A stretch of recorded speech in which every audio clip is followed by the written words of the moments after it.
I made a decision that I wanted to commit to the medium of spray paint when I was a teenager, probably like, I don't know, 14 years old or something. I was just so mesmerized with what I was seeing other people create with spray paint.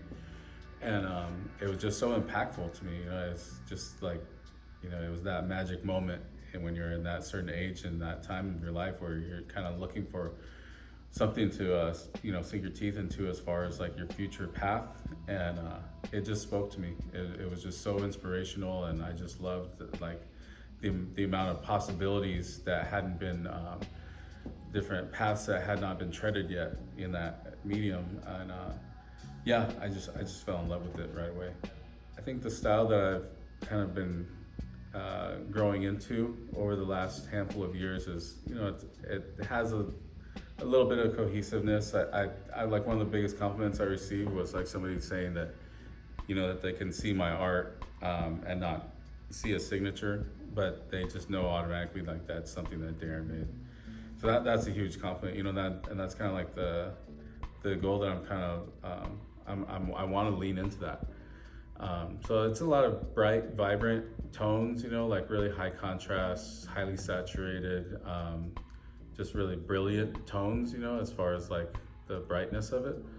And I incorporate like some geometry, and I always got a little symmetry going on, and I have my certain like feel, I guess you would say, which it's a lot of, actually it's still kind of comic book influence, because a lot of the imagery that I'll do, I'll actually draw it on the wall with black, and then I'll cut the width of the black line back into like half width.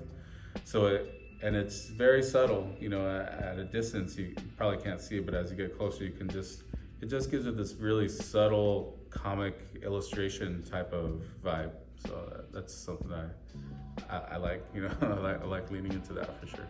I'm more interested in tapping into the commonality of the human experience, as opposed to singling out one group's experience. So like I just look for imagery that I feel is going to be uplifting to any viewer from any walk of life, something that's going to brighten up the areas that the murals exist in, and inspire. That's the main thing, is inspiring a new generation that will pick up the torch, and run with it, and hopefully they'll hand it off again, because there's so many people that came before me who I was inspired by also. Here in the Inland Empire, there's a guy named Richard Munoz from San Bernardino, who was creating these really bright, beautiful, bold, colorful murals in San Bernardino that I saw as a young kid in the backseat of their parents' car on the freeway, like, oh my God, look at that, and that really inspired me. So, I feel that I know my role in the lineage of this craft, and it didn't start with me, and it's definitely not going to end with me. So I'm just a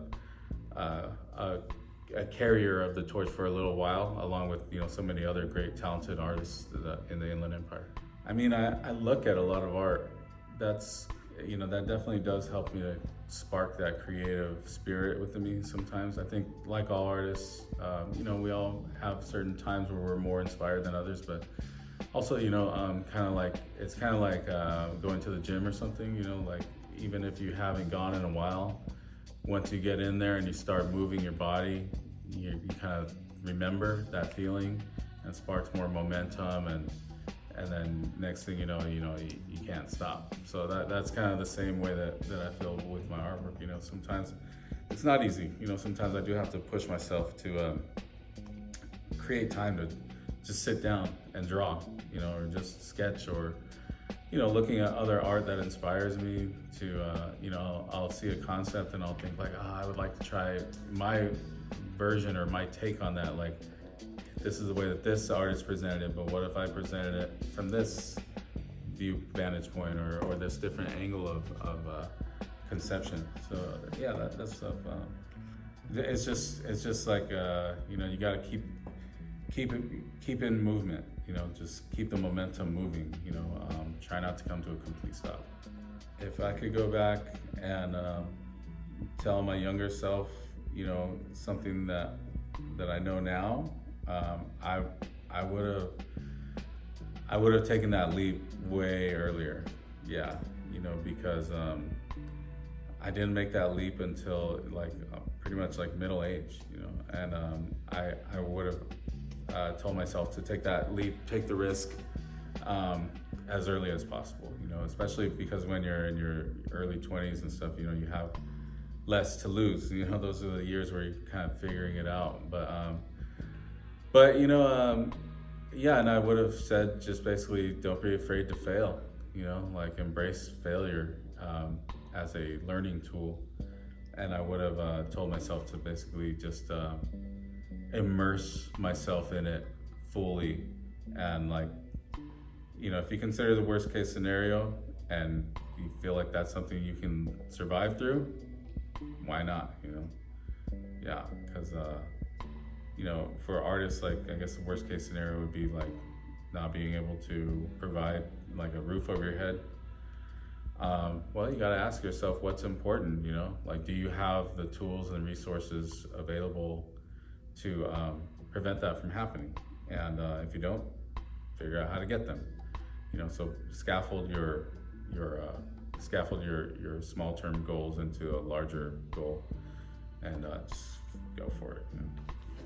I think in the future for my art, I'm still grinding away at like just trying to be a better version of the mural artist that I currently am. I just want to innovate more on like the concepts that I've already been doing. I want to like start, you know, being able to present this new perspective on familiar themes that I've been doing. And I've always engaged with like young people.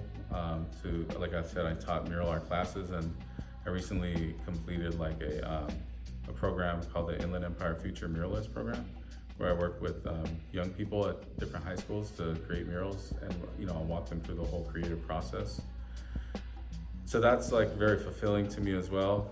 I would really like in the future, you know, I really want to establish like an Inland Empire Future Muralist scholarship fund, you know, and I'm already kind of looking into what that would take to get that going. But something like that, you know, basically like I just want to know that like whenever I reach the age where my body isn't able to, you know, do all the stuff that I'm doing now, you know, that like I would just like to know that there's a new crop of people who are inspired to do it and do it with excellence.